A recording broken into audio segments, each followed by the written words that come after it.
ஜெய் ஸ்ரீ மாத்திரை நமக ஜெய் குரு பரசுராம். நமஸ்காரம். நான் கரூர்ல இருந்து வல்சலா பண்ணிக்க பிரசன்ன ஜோதிடர். இன்னைக்கு நம்ம தமிழ் புத்தாண்டு 2026ஆம் ஆண்டு தமிழ் புத்தாண்டு பலன்கள் கடக ராசிக்கு எப்படி இருக்குன்னு பார்க்க போறோம். இந்த வருடம் எப்ப பிறக்குது அப்படின்னா 14/4/2026 காலை 9:30க்கு சதய நட்சத்திரத்துல இந்த வருடம் உங்களுக்கு பிறக்குது. இந்த வருடம் பிறக்கும் போது பாத்தீங்கன்னா நல்ல அற்புதமான பலன்கள் உங்களுக்கு இருக்குது. என்ன அப்படின்னா குரு உங்களுடைய ராசிக்கு வராது. அஷ்டமத்து சனி விலகிருச்சு. பரிபூரணமா சனியுடைய பிரச்சனைகள் உங்களுக்கு இல்ல. அதே மாதிரி ராகு கேது பிரச்சனைகள் இருக்கு. 7ஆம் இடத்துல ராகுவும் உங்களுடைய ஜென்ம ராசியில கேதுவும் இருக்கு. அதே நேரத்துல குருவும் இருக்காரு. பொதுவா அந்த ராகு கேதுக்கள்னால பிரச்சனைகள் இருந்தாலும் குரு பயிற்சி ஆகும் போது உங்களுக்கு அதுக்கு உண்டான பாதிப்புகள் உங்களுக்கு இருக்காது. பொதுவாவே கடக ராசிக்கு நல்ல நன்மைகளா தான் இருக்குது. எதை நினைச்சும் நீங்க கவலைப்பட வேண்டாம். ரொம்ப நாளா கஷ்டங்களை அனுபவிச்சிட்டீங்க. அதனால இந்த வருடம் உங்களுக்கு ரொம்ப ரொம்ப அற்புதமான பலன்கள். நல்ல காசு பணம், நல்ல வருமானம், பலவிதமான சகல விதமான சௌபாக்கியங்கள் இது எல்லாமே இருக்கு. சொத்து சேர்க்கை இருக்கு. திடீர்னு ஒரு அதிர்ஷ்டம் இருக்கு. அதிர்ஷ்ட ஸ்தானத்தை குரு பாக்குறாரு. தெய்வ கடாட்சம் அமைப்பு இருக்கு. 9ஆம் இடம் பாக்கியஸ்தானம், ஆசீர்வாதங்கள் எல்லாமே இந்த வருடம் உங்களுக்கு இருக்குது. பிசினஸை பொறுத்த வரைக்கும் தொழில் ரீதியா நிறைய மாற்றங்கள் இருக்கா அப்படின்னா கட்டாயம் இருக்கு. உங்களுக்கு 10ஆம் இடத்துக்கு பாத்தீங்கன்னா செவ்வாய் அதிபதியா இருக்காரு. செவ்வாய் சனி கூட வருட ஆரம்பத்துல சேர்ந்திருப்பாரு. ஆனா 45 நாளுக்கு அப்புறம் செவ்வாய் ஆட்சி பலம் பெற்றாரு. அப்போ உங்களுக்கு நல்ல பலன்கள் இருக்கு. 10ஆம் இடத்துக்கு சனியுடைய தாக்கங்கள் இல்ல, ராகு கேதுவுடைய தாக்கங்கள் இல்ல. அதனாலே நல்லா டெவலப் பண்ண முடியும். தொழில் ரீதியா பாத்தீங்கன்னா உங்களுக்கு அமைப்புகள் ரொம்ப அற்புதமா இருக்கு. பல விதமான ஐஸ்வர்ய பிராப்தங்களே கொண்டு கொடுத்துரும் உங்களுக்கு. காசு பணம் வருமானம் வரதுல தடை இருக்கு அப்படின்னா 2ஆம் இடத்துல கேது இருக்குது. ஆனா குரு உங்களுக்கு பேச்சு ஆனதுக்கு அப்புறம் இது அப்படியே மாறிடும். எப்படி மாறும் அப்படின்னா, இவ்வளவு நாளா நீங்க பிசினஸ் பண்ணிட்டு இருப்பீங்க. கொடுத்த பணம்ல ஏதாவது ஒரு இடத்துல லாக் ஆயிருக்கும்ல, அது எல்லாம் வருமானங்கள் வர ஆரம்பிச்சிடும். அதனால தொழிலை நல்லா டெவலப் பண்ண முடியும். தொழில் நல்லபடியா ரன் பண்ண முடியும். தொழில இருந்து நிரந்தரமான வருமானங்கள் உறுதியாக இருக்கு. நல்ல லாபங்களை சந்திக்க முடியும். உங்களுக்கு சுக்கிரன் உங்களுக்கு 11ஆம் அதிபதி. சனி 9ஆம் இடத்துல இருந்து 11ஆம் இடத்தை பாக்குறதுனால தொழில் மூலியமா நல்ல லாபம் வரும். காசு பணம் வரும். நீங்க நினைச்ச விஷயங்கள், ஆசை அபிலாசைகள் இது எல்லாத்தையுமே நீங்க இந்த வருடம் அனுபவிக்க போறீங்க. பொதுவாவே நீங்க நினைச்ச விஷயங்கள்லாம் நடக்கணும் அப்படின்னா கட்டாயம் வழிபாடு பண்ணிக்கோங்க. திங்கக்கிழமை அம்மன் வழிபாடு பண்ணுங்க. உங்க வீட்டுக்கு பக்கத்துல இருக்கக்கூடிய மாரியம்மனோ அல்லது பகவதி அம்மனோ வழிபாடு பண்ணாலே போதுமானது. அல்லது சிவன் கோவில் இருக்கக்கூடிய தாயார வழிபாடு பண்ணுங்க. இது என்னன்னா ஜஸ்ட் உங்களுக்கு திங்கக்கிழமை வழிபாடு பண்ணுங்கன்னு சொல்லிட்டேன். என்னால ஒர்க்குக்கு போக முடியாது, ஒர்க்குக்கு போயிட்டு இருக்கேன், அதனால கோவிலுக்கு போக முடியாதுன்னா பரவாயில்ல, ஒன்னும் பிரச்சனை கிடையாது. டெய்லி சந்திரன் ஒரு வளர்பிறை சந்திரனை வழிபாடு பண்ணுங்க. இந்த கடக ராசிக்கு நிலாவை பார்த்து வழிபாடு பண்ணாலே பலவிதமான அற்புதங்கள் உங்களுக்கு கொடுத்துரும். அதனால கவலைப்பட வேண்டாம். குரு உங்களுடைய ராசிக்கு ஜூன் மாசம் வராரு. அது இல்லாம அதிசாரத்துல 2ஆம் இடத்துக்கு வேற போறாரு. எப்பன்னா அக்டோபருக்கு மேல போறாரு. அப்போ காசு பணம்ங்கிறது உங்களுக்கு ஒரு இவ்வளவு நாளா டைட் பொசிஷன்ல இருந்தா கூட இந்த டைம்ல என்னன்னா காசு பணம் நிறைய ஃப்ளோ ஆக ஆரம்பிச்சிடும். அப்ப பிசினஸ் நல்ல growth பண்ணிக்கலாம். அதுல நல்ல வருமானம், நிரந்தர வருமானம், லாபங்களை கட்டாயம் ஈட்டிடலாம். உங்களுக்கு 4 குடைவரும் 11 குடைவரும் சுக்கிரனா இருக்கனால அவர் மாதம் மாறக்கூடிய அமைப்புகள் இருக்கனால அதனால பெரிய லெவல்ல உங்களுக்கு பிரச்சனைகளே கிடையாது. ஏற்றுமதி இறக்குமதி சார்ந்த விஷயங்கள்லாம் உங்களுக்கு நல்லபடியா இருக்கும். முக்கியமா பிசினஸ் கொடுத்து ஒரு பக்கம் பணம் லாக் ஆயிருக்கு அப்படின்னா அந்த லாக்கான பணம் எல்லாம் வரதுக்கு உண்டான அமைப்புகள் இருக்கு இந்த வருடம். உத்தியோகத்துல இருக்கவங்களுக்கு எல்லாம் ரொம்ப அற்புதமானது. ஏன்னா உங்களுக்கு 6 குடைவர் குரு, அவரு உங்களுடைய ராசியிலே உச்சமாகறதுனால உத்தியோகத்திற்கு டபுள் ப்ரமோஷன் அப்படிங்கிற மாதிரிதான் நல்ல அமைப்புகள். பல வருடங்கள் கழித்து உங்களுடைய ராசியில இதுக்கு முன்னாடி 12 வருஷம் ஆயிருக்கும். அதான் பல வருடங்கள் சொல்றேன். பல வருடங்கள் கழித்து இந்த வருடம் உங்க ராசியில குரு உச்சமாகிறாரு. அப்போ 6 குடைவர் 9 குடைவர். 6ஆம் அதிபதிங்கிறது என்ன? நல்ல காசு பணம் வராது. அதே மாதிரி உத்தியோகம் இது எல்லாமே 6ஆம் இடம்ங்கிறது வெற்றியும் கூட. அதனால இவ்வளவு நாளா கஷ்டப்பட்டீங்கல்ல, அதுக்கு உங்களுக்கு நல்ல விஷயங்களும் கொடுக்கணும்ல. அப்போ என்ன ஆகும் அப்படின்னா உங்களுடைய ராசியில குரு உச்சமாகும் போது இவ்வளவு நாளா என்னென்ன கஷ்டப்பட்டீங்களோ அந்த கஷ்டங்களுக்கு எல்லாம் பிரதிபலனா நல்ல சகல விதமான சௌபாக்கியங்களும் உங்களுக்கு கிடைக்க போகுது. நிறைய நன்மைகள் தான் நடக்கும். பொதுவாவே பாத்தீங்கன்னா உத்தியோகத்துல இருக்கவங்களுக்கு நல்ல இது சேலரி இன்கிரிமெண்ட் கிடைக்கும். நல்ல வேலை கிடைக்கும். ஏற்கனவே வேலை பார்த்துட்டு இருந்தவங்கள வெளிநாடு போய் வேலை பார்க்கக்கூடிய அமைப்புகள் இருக்கு. நல்ல காசு பணம் சம்பாதிக்கிறது, நீங்க எதிர்பார்த்த விட பல மடங்கு ஊதிய உயர்வுகள் கிடைக்கிறது. உத்தியோகத்துல இருந்து அடுத்தடுத்த விஷயத்துக்கு ப்ரொமோஷன் ஆகி டெவலப் ஆகி போகக்கூடிய அமைப்புகள்லாம் இருக்குது. திடீர்னு ஒரு அதிர்ஷ்டம் இருக்கு.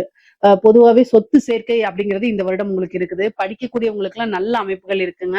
படிப்புல மிகப்பெரிய லெவல்ல நீங்க வந்துருவீங்க. படிச்சு முடிச்சோன்னே வேலை கிடைக்கும். உயர்கல்விக்கு வெளிநாட்டுக்கு போறது, உயர்கல்வி நல்ல இடத்துல வந்து பிளேஸ் ஆகுறது, இந்த மாதிரி அமைப்புகள்லாம் உங்களுக்கு கிடைச்சிரும். பொதுவாவே வந்து பாத்தீங்கன்னா இந்த குரு உச்சமாகிறது வந்து சகல விதமான தோஷங்களையும் என்ன செய்வாரு, சரி பண்ணி கொடுப்பாரு உங்களுக்கு.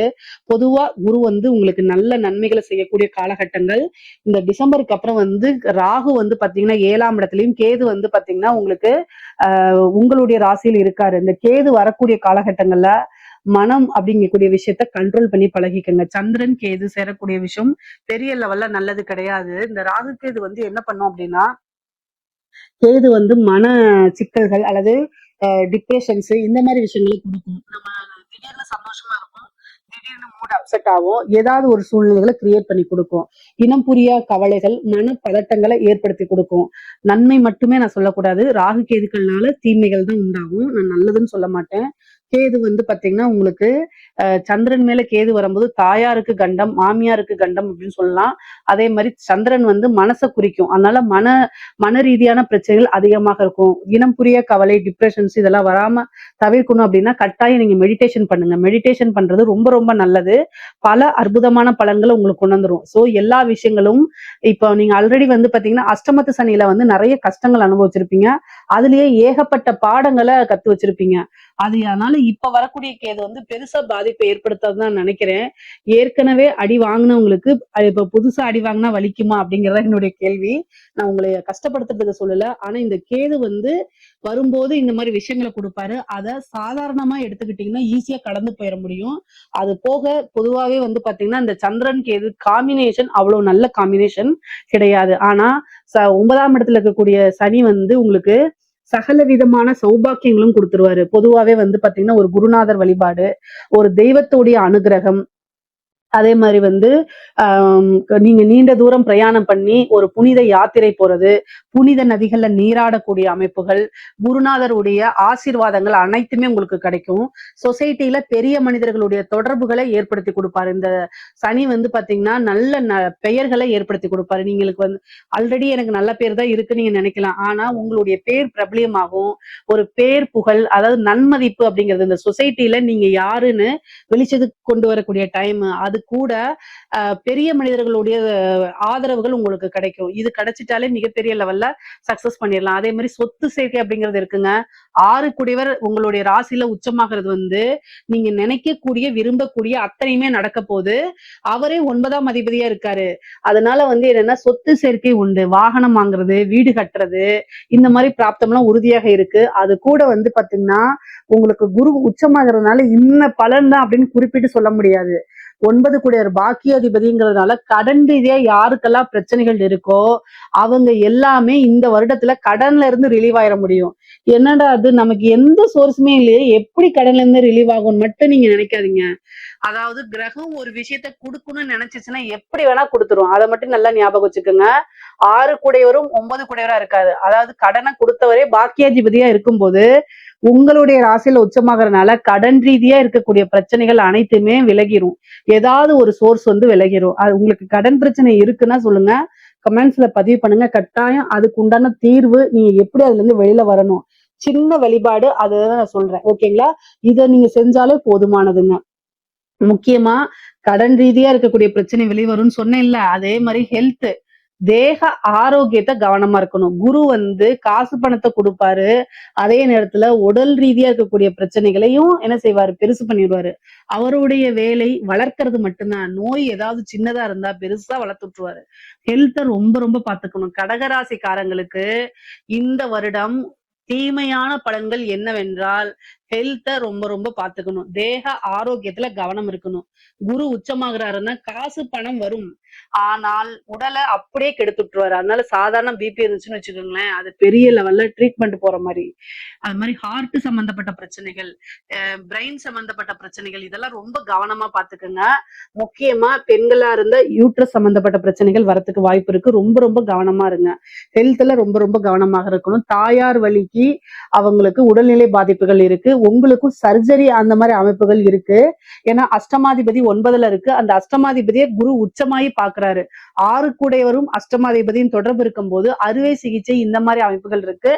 கூடுதல் கவனம் தேவை. ஒரு சின்ன பிரச்சனைனா உடனடியா மருத்துவரை கலந்து ஆலோசிச்சினாலே போதுமானது. தாய் வழி சொத்து, தந்தை வழி சொத்து இதெல்லாம் வரதுக்கு உண்டான அமைப்பு இருக்கு. அதே மாதிரி உயில் சொத்துக்கள், பினாமி சொத்துக்கள்லாம் வரதுக்கு உண்டான அமைப்பு. கோர்ட்டு கேஸ் பிரச்சனைகள் எதுவாக இருந்தாலும் உங்களுக்கு சாதகமான தீர்ப்பு நீங்க தான் ஜெயிப்பீங்க. உங்க மேல யாராவது கேஸ் போட்டிருந்தாலும் நீங்க ஜெயிப்பீங்க. நீங்க யார் மேல கேஸ் போட்டிருந்தாலும் ஜெயிக்கிறதுக்கு உண்டான வாய்ப்புகள் இருக்கு. கோர்ட்டு கேஸ் எல்லாமே உங்களுக்கு வெற்றி ஃபேவரா மாறுறதுக்கு உண்டான அமைப்புகள் இருக்கு. பொதுவாவே வந்து பாத்தீங்கன்னா சகோதர வழி ஆதரவுகள் இருக்கு. முக்கியமா 5ஆம் இடத்தை குரு பாக்குறதால புத்திர பாக்கியம் இருக்கு. 7ஆம் இடத்தை பாக்குறதுனால களத்திர பாக்கியம் இருக்கு. திடீர் திருமணம் அமைப்பு, குருபலம் பரிபூரணமாக இருக்கனால திருமண பேச்சுக்கள் ஆனாலே திடீர்னு திருமணம் ஆகிறதுக்கு உண்டான வாய்ப்பு. யாரையாவது நீங்க விரும்பி இருக்கீங்க அப்படின்னா குரு 5ஆம் இடத்தை பார்த்து 7ஆம் இடத்தை பார்த்து 9ஆம் இடத்தை பாக்குறாரு. அதனால பெற்றோர்களுடைய சம்மதத்தோடயே திருமணம் ஆகிறதுக்கு உண்டான அமைப்பு. நீங்க லவ் பண்ணிட்டு இருக்கீங்கன்னா இந்த டைம்ல நீங்க சொன்னீங்க, ஜூன் மாசத்துக்கு அப்புறம் உங்க வீட்டுல சொன்னீங்க அப்படின்னா முன்னாடி சண்டை போடுவாங்க. கொஞ்சம் சண்டை போட்டுட்டு ஆனா அதை சம்மதிச்சு பெற்றோர்களுடைய ஆசீர்வாதத்தோடய ஒரு நல்ல அங்கீகரிக்கப்பட்ட திருமணம் உங்க திருமணம் ஆகும். நிறைய விஷயங்கள் உங்களுக்கு நன்மைகள் தான் இருக்குது. காதல் ரீதியா இருக்கக்கூடிய மனக்கசப்புகள்லாம் நீங்கி காதலர்களுக்கிடையே ஒற்றுமை இருக்கும். அதே மாதிரி கணவனாக இருந்தால் மனைவி, மனைவியாக இருந்தால் கணவனும் ஒருவரை ஒருவர் புரிஞ்சுக்கிட்டு அண்டர்ஸ்டாண்ட் ஆகி ஆட்டோமேட்டிக்கா நடக்கக்கூடிய சூழ்நிலைகள். கணவன் மனைவியிடையே நல்ல ஒற்றுமை, நல்ல இணக்கங்கள், அந்யோன்யங்கள், பாசங்கள்லாம் அதிகரிக்கும். பொதுவாவே இந்த ரிலேஷன்ஷிப்புக்கு இடையில பிரிஞ்சிருக்கிறவங்க எல்லாம் இருக்கிறாங்க இல்லையா, அந்த கோர்ட்டு கேஸ், டைவர்ஸ் ஆகுறது, பிரியறது, இந்த மாதிரி வழக்குகள் நடக்கிறது, இதெல்லாம் வந்து என்ன ஆகும் அப்படின்னா உங்களுக்கு ஃபேவரா மாறி பிரிந்தவர்கள் ஒன்று சேரக்கூடிய அமைப்புகள் இருக்கு. உங்களுக்கு 3 குடையவரும் 12 குடையவரும் புதனா போறாரு. ஹெல்த் ரீதியா இருக்கக்கூடிய விஷயங்கள்ல மட்டும் கவனம் செலுத்திக்கங்க. அதே மாதிரி வேலை கிடைக்குமா அப்படின்னா கட்டாயம் உங்களுக்கு கிடைக்கும். நீங்க படிச்சு முடிச்சோன்னா நல்ல வேலைக்கு போகக்கூடிய அமைப்புகள் இருக்கு. உத்தியோகத்துல இருக்கவங்களுக்கும் ஒரு திடீர் ப்ரொமோஷன் கிடைக்கிறதுக்கு உண்டான வாய்ப்புகள்லாம் இருக்குங்க. குரு 5ஆம் இடத்தை பாக்குறதுனால உங்களுக்கு புத்திர பாக்கியம் இருக்கும். பொதுவாவே உங்களுடைய ராசியில வந்து இந்த டிசம்பர் மாசம் வந்து பாத்தீங்கன்னா 5ஆம் தேதி கேது வந்து பேசை வராருன்னு சொன்னேன்ல.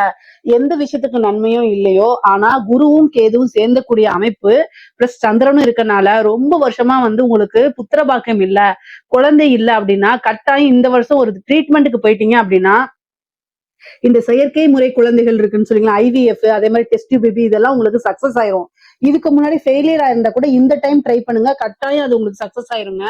உங்களுக்கு வந்து புத்திர பாக்கியம் அப்படிங்கிறது இந்த வருடம் உறுதியாகவே இருக்குது. ஒரு சிலருக்கு நேச்சுரல் பேபியாவே கட்டாயம் வந்துடும். ஏன்னா அந்த மாதிரி அமைப்பு. ஏன்னா உங்களுடைய ராசியில குரு, அதுக்கப்புறம் வந்து பாத்தீங்கன்னா கேது. இந்த குரு கேதுவே வந்து பாத்தீங்கன்னா செயற்கை முறையில் கருத்தரிப்பு, குழந்தை பேரு அப்படிங்கிற விஷயத்துக்கு 100% சக்சஸ் கொடுக்கும். அதுவும் இல்லாம குரு 5ஆம் இடத்தையும் பாக்குறதுனால நல்ல அமைப்புகள் இருக்கு. புத்திர பாக்கியம் 100% உறுதியாக இருக்கு. அரசாங்க உத்தியோகத்துல இருக்கவங்களுக்கு எல்லாம் வந்து நல்ல அமைப்புகள் இருக்குங்க. ப்ரொமோஷன் கிடைக்கிறது, உங்களுக்கு பெயர் வந்து நீங்க ப்ரொமோஷன் லிஸ்ட்ல இல்லைன்னா கூட, பேனல்ல இல்லைன்னா கூட, ஆனா உங்களுடைய இது வந்து டக்குன்னு ப்ரொமோஷன் ஆயிரும். அந்த மாதிரி ஒரு அமைப்பு. உயர் அதிகாரிகளுடைய அமைப்பு இதுக்கு வந்து பாத்தீங்கன்னா அவங்களாம் உங்களை பாராட்டுவாங்க. அவங்களுக்கு வாலண்டியா நீங்க போய் வேலை பார்க்கக்கூடியது, உங்களை பிடிச்சு போய் அவங்க வந்து வேலைக்கு கூப்பிடுறது, அதே மாதிரி பெரிய மனிதர்கள், பெரிய அதிகாரிகளுடைய தொடர்புகள் ஏற்படுறது, அது மூலியமா காசு பணம் சம்பாதிக்கிறது, நல்ல ப்ரொமோஷன், நல்ல அமைப்புகள் எல்லாமே இந்த வருடம் உங்களுக்கு இருக்குது. இந்த சிவில் சர்வீஸ் எழுதிட்டு இருக்கவங்களுக்கு, பேங்க் எக்ஸாம் எழுதிட்டு இருக்கவங்களுக்கு எல்லாம் இந்த டைம் ஒரு நல்ல அமைப்புகள் இருக்கு. இந்த வருடத்துல வந்து ஒரு நல்ல உத்தியோகத்துல போய் அமைச்சுக்குவீங்க. ஏன்னா குருபலம் அந்த அளவுக்கு இருக்கு. கடகராசியில் இருக்கக்கூடிய பெண்களுக்கு ரொம்ப ரொம்ப அற்புதமான பலன்கள். ஜென்ம குரு அப்படிங்கிறது டென்ஷன் அந்த மாதிரி அலைச்சல்கள் கொடுத்தாலும் எல்லா விஷயமுமே நீங்க நினைச்ச விஷயங்களை இது பண்ணிக்க முடியும். நீண்ட தூர பிரயாணங்கள் இருக்கு. ஒரு புதுசா பிசினஸ் ஸ்டார்ட் பண்ணலாம். அதே மாதிரி திருமணம் ஆகாதவங்களுக்கு இந்த வருடம் திருமணம் ஆயிரும். ஆடை ஆபரண சேர்க்கை இருக்கு. நிறைய நன்மைகள் இருக்கு. நீங்க நினைச்ச விஷயங்கள் எல்லாமே கிடைக்கும். ஐஸ்வர்ய பிராப்தம் இருக்கு. சகல விதமான சௌபாக்கியமும் கிடைக்கும். குடும்பத்துல நன்மதிப்பு இருக்கும். இவ்வளவு நாளா மன உளைச்சல்களா இருந்துச்சுன்னா அது எல்லாமே மாறி கணவரோட நல்ல இணக்கமான சூழ்நிலைகளும், சௌபாக்கியவதி அப்படின்னு சொல்லக்கூடிய பேரும் இருக்கக்கூடிய அமைப்புகள்லாம் பெண்களுக்கு இருக்கு. நல்ல அமைப்பு. நீங்க என்ன நினைக்கிறீங்களோ அது எல்லாமே சாதிக்கிறது கூடிய வருடமா தான் இந்த வருடம் உங்களுக்கு கட்டாயம் இருக்க போதுங்க. நீங்க என்ன ஆசை அபிலாசைகள் எல்லாமே நிறைவேறிடுங்க. 11 குழைய சுக்கிரன் உங்களுடைய ராசியில குருவும் சுக்கிரனும் இணையக்கூடிய காலகட்டங்கள் ரொம்ப அற்புதம். ஐஸ்வர்ய பிராப்தம், கைமேல பலன் அப்படிங்கிறது, நகை வாங்குறது, வாகனம் வாங்குறது, இந்த மாதிரி எல்லா அமைப்புகளும் உங்களுக்கு அப்ப நிறைவேறிடுங்க. பொதுவாவே வந்து பாத்தீங்கன்னா அந்த கலைத்துறை சார்ந்தவங்களுக்கு இது வந்து என்னன்னா உங்களுக்கு குரு கேது சேர்ந்துச்சு அப்படின்னா அந்த ஓவர் நைட்ல ஒபாமான்னு சொல்லுவாங்களே அந்த மாதிரி ஒரு சாதாரண சின்ன ஒரு விஷயத்த வீடியோவா போட்டிருந்தீங்க அப்படின்னா அப்படியே ட்ரெண்ட் ஆகுறது. ஒரு மியூசிக் ஃபீல்டா இருக்கலாம், அல்லது வந்து நீங்க ஒரு சோசியல் மீடியா இன்ஃப்ளூயன்சரா இருக்கலாம், அல்லது வந்து பாத்தீங்கன்னா சினிமா ஃபீல்டா இருக்கலாம். எந்த ஃபீல்டா இருந்தாலும் சரி, கலைத்துறை அப்படிங்கக்கூடிய இது வந்துட்டீங்கன்னா உங்களுக்குன்னு ஒரு ஃப்ரேம், உங்களுக்குன்னு ஒரு செட் ஆஃப் ஆடியன்ஸ், மிகப்பெரிய லெவல்ல வளர்ச்சி, காசு பணம் பாக்குறது, இந்த மாதிரி விஷயங்கள்லாம் நீங்க இது பண்ணலாம். வெளிநாடுகளுக்கு சென்று உங்களுடைய திறமைகளை காமிக்கிறது, உங்களுடைய ப்ரோக்ராம்ஸ் பண்றது, உயரிய விருதுகள் வாங்குறது, இந்த மாதிரி அமைப்புகள்லாம் உறுதியாக உங்களுக்கு உண்டு. அரசியல்வாதிகளுக்கு கடகராசியில் இருக்கக்கூடிய அரசியல்வாதிகளுக்கு நேரங்காலம் சரியில்லை. பொதுவாவே கடகராசி தான் தமிழ்நாட்டை ஆளுமை அதிகமா பண்ணிருக்கு. கடக லக்னத்துல பிறந்தவங்க, கடகராசி, கடகத்துல ஏதாவது கிரகம் இருந்தாலேங்க அவங்க தமிழ்நாட்டை நிறைய பேர் வந்து ஆண்டவங்க எல்லாம் வந்து பாத்தீங்கன்னா கடகத்துல ஏதாவது ஒரு கிரகம் இருக்கும். அந்த அளவுக்கு கடகராசிக்கும் அரசியலுக்கும் தமிழ்நாட்டுக்கும் ரொம்ப தொடர்பு இருக்கு. இப்போ கடகராசி ஆட்களுக்கு நல்லா இருக்கான்னு கேட்டா நல்லா இல்ல. ஏன் நல்லா இல்ல அப்படின்னா சனி 9ஆம் இடத்துக்கு போயிருக்கு. அஷ்டமத்து சனி தானே முடிஞ்சிருச்சு அப்படின்னு நீங்க நினைக்காதீங்க. இந்த ஜென்ம குரு வந்து பாத்தீங்கன்னா வனவாசம் சொல்லுவாங்க. இந்த ராமர் இருக்காருல்ல, ஸ்ரீராமர் ஜென்ம குரு, அதாவது அவருடைய ராசிக்கு குரு பயிற்சி ஆனதுக்கு அப்புறம் பட்டாபிஷேகத்துல இருந்து என்ன இருக்குது, என்ன இருக்கு, அவர் வந்து காட்டுக்கு தான் போனாரு. ஜென்ம குரு வனவாசம், ராமன் வனவாசம் அப்படின்னு இருக்குது. சோ அதே மாதிரி கடகராசியில இருக்கக்கூடிய அரசியல்வாதிகள், அது எவ்வளவு பெரிய அரசியல்வாதிகளா இருந்தாலும் சரி, என்னை வந்து கமெண்ட்ஸ்ல கழுவி ஊத்துனாலும் சரி, நான் உண்மையத்தான் சொல்லுவேன். ஜெயிக்க போறது கிடையாது. கட்டாயம் நீங்க நினைச்சது நிறைவேறாது. நீங்க என்ன நினைச்சாலும் அது நிறைவேறாது. அதுக்கு பரிகாரங்களை பண்ணிக்கோங்க. கடகராசியில இருக்கவங்க கெட்ட பேர் வாங்காம இருக்கிறதே பெரிய விஷயம்தான். எவ்வளவுதான் இதா இருந்தாலும் சரிங்க, நீங்க நல்லவங்களா இருந்தாலும் சரி, இல்ல எப்படி இருந்தாலும் சரி, தனிப்பட்ட வாழ்க்கை எல்லாத்தையும் இழுத்து அசிங்கப்படுத்துவாங்க. ஜென்மத்துல குரு மட்டும் கிடையாது, கேதுவும் இருக்கு. பொதுவாவே அரசியல் வாழ்க்கை அப்படின்னா அந்த ராகு கேதுக்களுடைய நன்மைகள் உங்களுக்கு வரவே வராது. 7ஆம் இடத்துல ராகுவும் உங்களுடைய இதுல கேதுவும் கூட குருவும் சேர்ந்திருக்கனால அரசியலுக்கு இந்த கிரகச்சேர்க்கை நல்ல கிரகச்சேர்க்கை இல்ல. அப்போ சோசியல் மீடியால நீங்க ஒரு இது ட்ரெண்டிங் ஆவீங்க. உங்களை பத்தி கேவலமா பேசுறது, அதே மாதிரி நீங்க நல்லது செய்யணும்னு நினைச்சா கூட அது அப்படியே அகெயின்ஸ்டா எதை செஞ்சாலும் சரி அது அப்படியே வந்து தப்பாவே போர்ட்ரேட் பண்ணுவாங்க. ஆனா நீங்க ஜெயிக்க முடியுமானா ஜெயிக்க முடியாது. சரி நீங்க வந்து அடுத்த லெவலுக்கு போக முடியுமானா போக முடியாது. இந்த வருஷம் வந்து ரொம்ப ஸ்ட்ரகிள்ஸ் அனுபவிப்பீங்க. இதுக்கு என்னன்னா யாகங்கள், பூஜைகள், வேள்விகள் எல்லாம் பண்ணிக்கணும். நீங்க என்ன நினைச்சாலும் அது நடக்காதுங்க. அதனால இந்த காலகட்டத்தை ரொம்ப கேர்ஃபுல்லா ஹேண்டில் பண்ணா மட்டும்தான் நீங்க பெரிய லெவல்ல சிக்காம தப்பிப்பீங்க. அரசியல்வாதிகள், கடகராசியில இருக்கக்கூடிய அரசியல்வாதிகள் கட்டாயம் பரிகாரம் பண்ணிக்கங்க. இல்லைன்னா என்னை கான்டாக்ட் பண்ணுங்க, எப்படின்னு உங்களுக்கு நான் சொல்லி கொடுக்குறேன். பொதுவாவே கடக ராசிக்கு சாதாரணமா பிசினஸ், இந்த தொழில், உத்தியோகம் இது எல்லாமே ஓரளவு நல்லா இருக்கு. காசு பணம் நல்லா இருக்கு. ஹெல்த்தையும் தேக ஆரோக்கியத்தையும் ரொம்ப ரொம்ப கவனமா பாத்துக்கோங்க. இதுல ஏதாவது சந்தேகங்கள் இருக்கு அப்படின்னா கமெண்ட்ஸ்ல கேளுங்க, கட்டாயம் நான் ஆன்சர் பண்றேன். நம்மளுடைய சேனலை லைக் பண்ணுங்க, ஷேர் பண்ணுங்க, சப்ஸ்கிரைப் பண்ணுங்க. நன்றி, வணக்கம்.